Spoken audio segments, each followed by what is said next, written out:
Enzo Recto, kalaban ang katiwalian at kasinungalingan, kakampi sa katotohanan at kabutihan. Mga kabunyog, update sa impeachment ni Sara Duterte.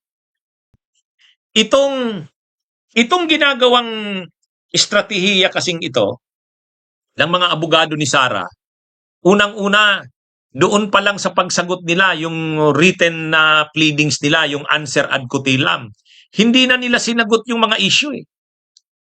Answer ad cautelam, ibig sabihin ng answer ad cautelam, sumagot sila para lang makasiguro dahil pag-iingat yung pagsagot nila, pero hindi ibig sabihin no na kinikilala na nila ang jurisdiction ng Kamara. Hindi ibig sabihin no na hindi na nila kini-question ang jurisdiction. Kaya ibig sabihin, ang kutilam, nire-reserve nila na posible pa rin nilang questionin ang jurisdiction. At malamang nga, ganun, ki-questionin nila. Ngayon, bakit nila hindi sinagot? Bakit hindi nila sinagot punto por punto? Ako ang tingin ko dyan, hindi nila sinagot punto por punto dahil ayaw nilang ipakita ang mga depensa nila. Wala talaga silang depensa. Wala silang depensang magamit. Or, kung may depensa man silang naiisip, doon na lang nila gagamitin sa Senado. Kumbaga, para sa kanila, sa Kamara, wala sila dyan. Alam nila, lulusot at lulusot yan sa Kamara. So, wag na lang nilang labanan sa Kamara, doon na lang sila sa Senado maghanda. Pangalawa, mahirap namang sagutin nila yung mga aligasyon or mga issue kasi wala silang reading pansagot Wala silang reading pansagot. Ang depensa kasi nila, ang pinakadepensa kasi nila, wala naman daw basihan ang mga akusasyon kay Sara. Hearsay lang naman daw yun. Conjectures lang naman yun. Wala daw ebidensya sa katunayan, kaya daw nagsusubpina. Kaya daw nagsusubpina ang complainants at ang Kamara dahil wala pang ang mga ebidensya kay Sara. Ganon yung argumento ng depensa Yung ganong argumento ng depensa, ginagawa nila yung ganyan dahil wala silang reading depensa. Parang katulad din kay Duterte sa ICC. Kung maaalala nyo, mga kabunyog, sa ICC, ganon din ang depensa ni Kaufman. Si Kaufman, kini-question niya lang yung mga argumento ng kalaban. Sabi niya, hindi totoo yung mga akusasyon kay Duterte. Ano naman daw, hindi naman daw siya nag-order nang napatayin yung mga tao. Kagagawan lang daw yun ng mga pulis. Wala. Pero yung yung depensa niya, may mga testigo siya, may ebidensya siya, wala. Si Kaufman. Ganyan din dito kay Duterte, kay Sara. Ang argumento ng defense, hearsay lang naman ang pinagsasabi ng mga complainants. Mga walang ultimate facts. Conjectures lang. Pamumulitika lang ito dahil kakandidato si Sara sa 2028. Yung mga ganon. Pero kung yung ika-counter nila ng mga counter na ebidensya nila at testigo, wala silang ganon. Bakit ganon ang ginawa ng defense? Ay kasi nga, wala naman silang pantapat na mga testigo at ebidensya Samantalang ang prosecution, actually ang complainants, tad-tad ng ebidensya at testigo. Tad-tad ang prosecution ng ebidensya at testigo. Ngayon, yung sinasabi ng defense na kung may ebidensya na ang complainants, bakit nagsusubpina pa rin sila? The fact na nagsusubpina pa rin daw, ibig sabihin daw niyan, wala pang mga ebidensya. Hindi naman ganun yun.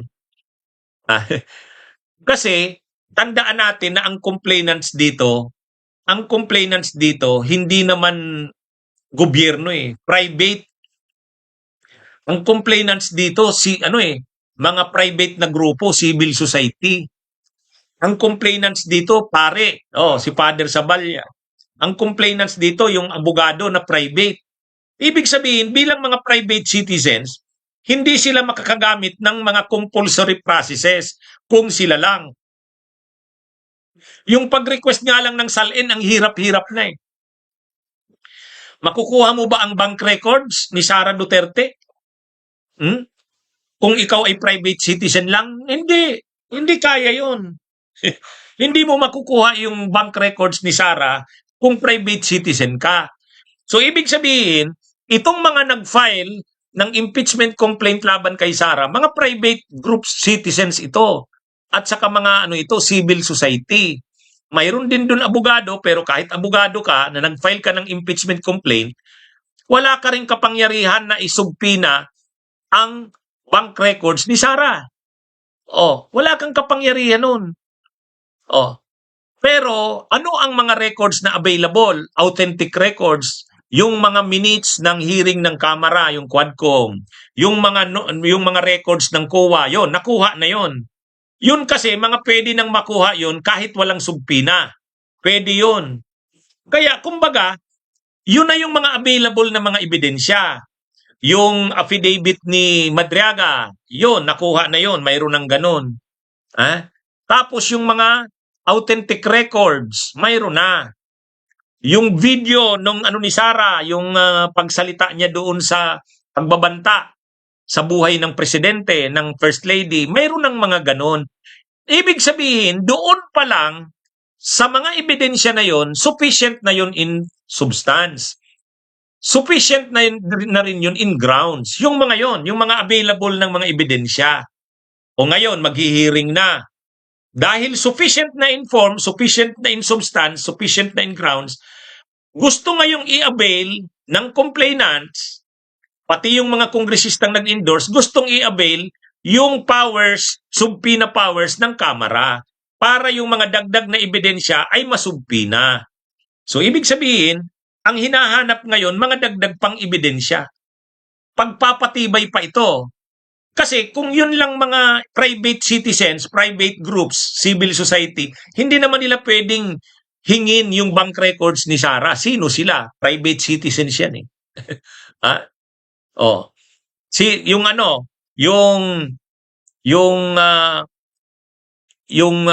Salin ni Sara ni hindi nga nire-release kaagad. So ibig sabihin, ano pa ito? Kailangan pa itong isubpina. Ngayon, sino ang magsusubpina niyan? Kamara. Bakit Kamara? Kasi sila ang may power niyan. So bawal ba yon? Allowed yun. Kahit naman kami sa korte, kung may mga hawak kaming kaso sa korte, may mga dokumento kami at saka may mga taong gustong ipatawag na korte na yung na hinihingi namin na maglabas ng order, subpina ad testificandum or subpina ducis tecum. Kasi kung kami lang, kahit abogado kami, hindi kami pwedeng magsubpina. Wala kaming ganong power. Hihingi kami ng power sa may kapangyarihang mag-issue ng subpina. Ganun yun. Pagpapatibay ng ng ebidensya mo. Bahagi talaga yan ng prosesong legal. So ngayon, itong ina-avail na proseso ng complainants na isubpina yung bank records, isubpina yung salin, tapos yung yan yung mga compulsory processes ng House, pwede yung i-avail ng complainants. At ina-avail na nga ngayon. Walang bawal doon.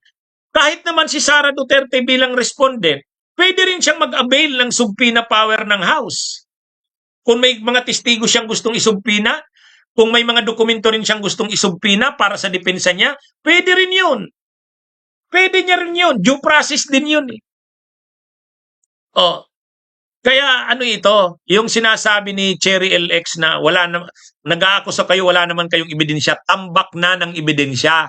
Kaya lang, mayroon pang mga ebidensya at testigo na pwede pang isubpina. Walang nagbabahawal doon. Kasi, may mga bagay kasi na hindi mo kayang kunin kung private citizen ka lang. Halimbawa, bank records si Sara, pwede mo ba yon? Hindi. Sino ka? Private citizen ka eh. Pero yung Kamara, mayroong powers niya. O ngayon, kung wala namang tinatago si Sara, wala naman, anong problema? O sige, isubpina nyo ang bank records ko, tingnan nyo. Isubpina mo nyo yung salin ko. O wala yan, makikita nyo, walang problema yan. Ano pa? Ano pang gusto niyong isumpina? Ganyan yan. Kung talagang wala namang kung talagang wala namang problema, bakit ka matatakot sa sumpina? Di ba? Kaya lang, ito kasi, itong Kamara, ay itong defense team ni Sara, wala talaga silang planong makilaban dyan sa Kamara. Hahayaan na nilang matapos yan kasi wala naman silang depensa. Wala naman silang depensa eh. Kaya nga 'di ba sabi ng Kamara, itong pinadalang answer ng kampo ni Sara, in effect hindi naman to answer, motion to dismiss. Motion to dismiss. Kasi wala namang sinagot eh. Paano mo masasabing answer? Wala ka namang sinagot. Tapos ang mga aligasyon mo doon, ang mga sinasabi mo doon, wala daw due process, walang jurisdiction, para mo na lang sinabing i-dismiss yung impeachment. Kaya lang ang problema kasi, bawal ang bawal ang dismiss. Ibig sabihin, sa sa sagot mo, hindi ka pwedeng magsabi doon na i-dismiss. Hindi pwede. Kailangan sumagot ka. O kaya ang linagay nila, sagot, answer. Pero pag binasa mo yung kanilang yung laman mismo, wala naman silang answer talaga. Wala silang sinagot. Ang ginawa nila, kini-question nila yung Kamara, yung Justice Committee. Okay? Sana nakatulong itong talakayan natin. Ha? Magandang araw sa inyo mga kabunyog, mga kabayan.